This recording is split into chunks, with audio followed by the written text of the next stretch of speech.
जय जय श्री राधेश्याम हरिओम सुप्रभातम सबैजनामा दर्शकवृन्दहरू सबैजना सुस्वस्थै हुनुहुन्छ होला।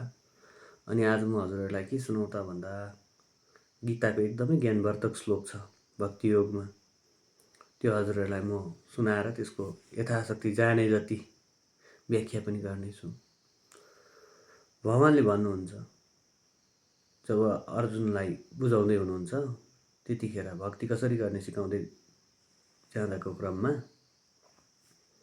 भगवानले भन्नुहुन्छ, भगवानलाई प्रिय को छ त भन्दा तुल्या निन्दास्तुतिर्मौनी सन्तुष्टो येन केनचित् अनिकेतस्थिरमतिर्भक्तिमान् मे प्रियो नरः भनेर भन्नुहुन्छ भगवानले।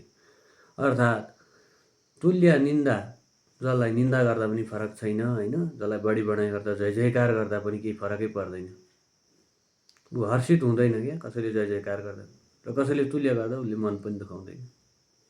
स्तुतिर्मौनी, अब स्तुति नै गर्दैछ कसैले भने जय जयकारै गर्दैछ भने ऊ मौनै रहन्छ।